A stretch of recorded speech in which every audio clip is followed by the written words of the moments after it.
Tu veux comprendre TypeScript sans te perdre dans la doc? Aujourd'hui, je vais t'expliquer la différence entre les types, les interfaces et les union types. Le but, c'est que tu sois meilleur que 90% des développeurs TypeScript à la fin de cette série de vidéos. TypeScript, grossièrement, c'est un petit peu comme JavaScript, mais avec des types. Ça va te permettre de pouvoir détecter les erreurs dans ton code avant même de l'exécuter. Et du coup, ça va t'éviter des erreurs où t'as pas un bon type, où t'as des types undefined et des choses qui vont venir complètement péter ton application. Et donc là, on a un petit exemple qui permet de comprendre grossièrement ce qu'est un type. Donc pour faire simple, un type là, on va prendre ce type qu'on va appeler username. Username va être de type string. Et donc du coup, quand on va déclarer notre name, on va typer notre name de type username, donc de type string. Ce qui fait que dans notre application, ici, on va avoir notre John Doe, qui est donc bien de type string. Et donc on va bien pouvoir l'afficher ici. Concrètement, là j'ai utilisé username pour typer name, sauf que si ici je mettais de type string, ça aurait été exactement la même chose. L'intérêt d'utiliser le username, c'est que si je fais ça, quand je vais modifier le type ici, tous les types qui utilisent username seront modifiés. Si par exemple ici, je mets last name de type username, bon c'est pas trop cohérent au niveau des naming, on s'en fiche un petit peu, et que là je mets do, et bah si ici je modifie et que je mets du type number, bah on voit que ça modifie les deux types, et donc là les types présentent une erreur. On peut aussi déclarer des types d'une autre façon. Si là je vais déclarer un type user, par convention on va mettre les types avec une majuscule.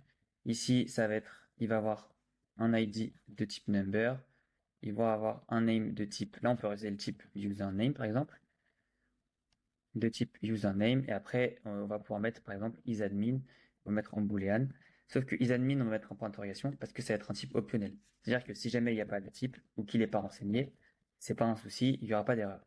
Ici, on va définir un ID qui est égal à 1. On va définir un name qui va être John Doe.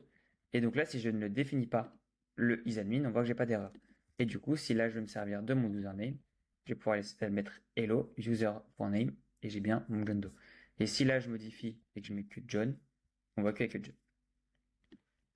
L'idée de faire ça, c'est que le type ici, user, donc là, forcément, je vais avoir l'erreur, mais le type user ici, il il utilise le type donc username là, et donc username, on peut l'utiliser à la fois là et à la fois dans un autre type qui est un objet, et on ne va pas avoir d'erreur. Et le truc qui est un peu stylé, c'est qu'on pourrait utiliser le type partout dans l'application, c'est un peu l'intérêt d'un type, c'est ce qui va être, ça va permettre d'avoir toute la flexibilité de TypeScript. Et donc dans la continuité de ça, si ici je mets idadmin à true, bah ici on peut mettre une condition où on va mettre si user is admin, voilà, on va afficher admin. Et donc là, on voit que admin est affiché et que si je l'enlève, il n'est pas affiché parce que par défaut, si jamais il n'y est pas, c'est qu'il est undefined. Il y a une deuxième façon de faire tout ça, c'est d'utiliser des interfaces. Et donc là, il y a une petite différence avec le type, c'est que interface, on peut le mettre comme ça va, ça va fonctionner. Du coup, là, si je déclare John, qui est de type interface user, on va pouvoir bien mettre l'ID 1 avec le name qui est égal à John, il n'y a aucun souci. Et ici, si je cherchais John.name, ça marche très bien. Si on rajoute le isadmin pour refaire le même test qu'au début, j'ai isadmin là. Et du coup, ici, il faut que je mette John. Et du coup, si je mets John isadmin, là, c'est pas le cas. Et si je déclare isadmin à true, on voit que là, ça s'affiche parce que du coup, isadmin est défini. Donc l'intérêt d'utiliser des interfaces, c'est que on va pouvoir faire des choses différentes avec les types, sinon ça n'a pas d'intérêt. Les interfaces, elles peuvent par exemple être étendues. Si John, on va lui créer un type qui va s'appeler, une interface qui va s'appeler John par exemple, et que là je fais interface, on va plutôt d'ailleurs mettre iJohn par convention, interface iJohn, on va pouvoir étendre le type user, et on va pouvoir, je sais pas, ajouter par exemple permission string, c'est très bien. Et du coup ici, si je mets permission read write, et bah ici on va pouvoir aller mettre permission. Donc là John c'est juste pour aller pour joindre ces trucs-là et en faire une chaîne de caractères. Et donc là, on voit qu'il y a la permission read write. Alors que ici, j'utilise bien le type interface John, qui étend le type user, c'est-à-dire que je récupère ça, plus j'ajoute ce truc-là. Et donc là, si jamais je rajoute un isadmin true, le isadmin s'affiche aussi. Donc on a bien notre John qui est du type ici user et qui extend les permissions. Le truc qui est sympa avec les interfaces, c'est que si on les déclare ailleurs, on va pas écraser, mais on va juste ajouter la propriété au type. Si par exemple là je mets isOnline, c'est très bien.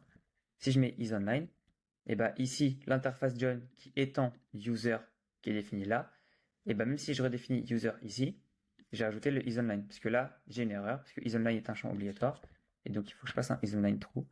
Et donc là, on peut, je sais pas, rajouter un, par exemple ici, on va mettre un si John is online, is online, on va ajouter un span. Oh là là, on va ajouter un span qui va être, on va mettre juste un truc du style size 1.5 BG green en full. Ok, très bien. Et donc là, on voit qu'il est online ici. Bon, ici, voilà, item center, ils vont faire un gap 2 et donc du coup, on peut enlever ça. Voilà, et donc là, on voit qu'il est online. Et du coup, là, s'il passe à false, il n'est pas là, donc il n'est pas online. Et donc là, on voit bien que is online, il peut être utilisé dans l'interface join qui étant le type user, alors que user est redéfini 2 fois. Et donc là, si j'enlève ça, is online, on a une erreur parce que is online n'existe plus sur le type interface user, puisque interface user n'est plus redéfini et du coup, ça ne fonctionne plus. On va faire un autre exemple. On va faire un type statut. Type statut, voilà, très bien. On va avoir 4 statuts pour notre type statut. Ensuite, on va définir une fonction. On va faire print statut qui prend statut, très bien, et qui va se log statut. On va même faire ça, comme ça, ce sera un peu plus lisible dans la console. Qui a console log statut. Et donc là, on va juste mettre un. Je fais n'importe quoi. On va juste mettre un hello. Et ici, on va supprimer ça, comme ça, on n'a plus de soucis.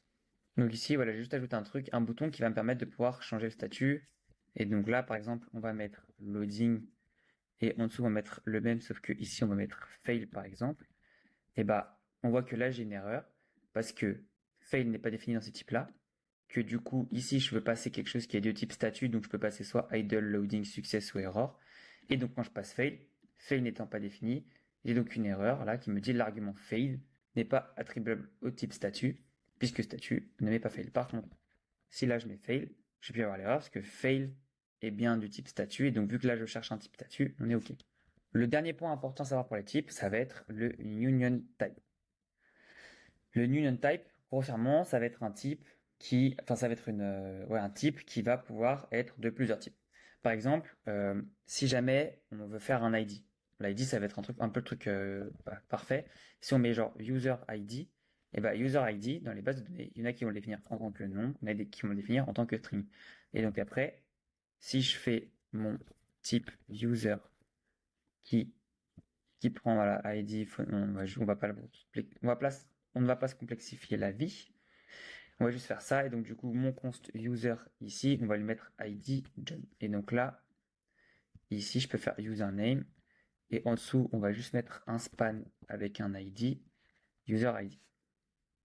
Donc là, on voit que j'ai 1 parce que JavaScript arrive à lire les types number. Sauf que ici, number ou string, bah, ça veut dire que type user ID, ici, je peux très bien mettre ID sous forme de chaîne de caractères qui sera ID ici. Et j'ai bien le ID qui est print là.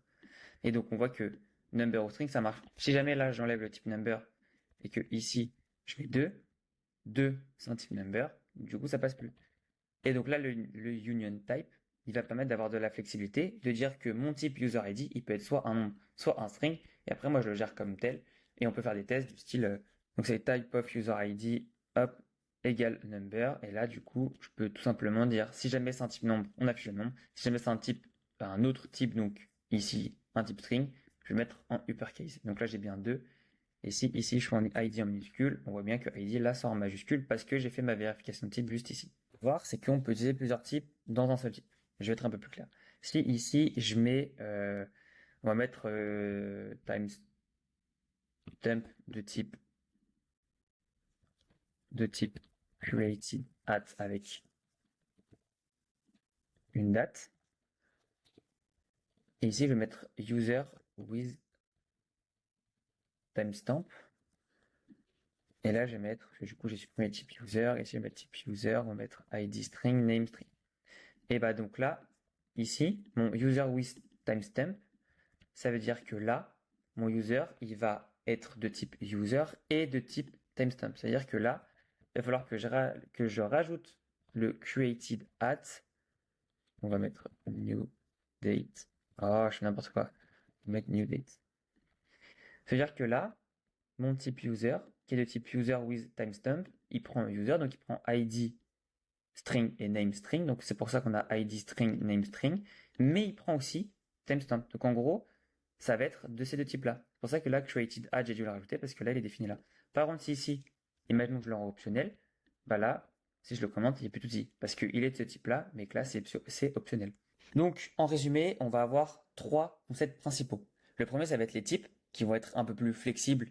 On va pouvoir faire des unions et on va aussi pouvoir faire des intersections avec ces différents types. On va avoir aussi des interfaces qui vont être top pour définir des structures dans notre code. Quand je dis structure, ça va être des objets complexes ou des choses, par exemple des structures de données, des choses comme ça.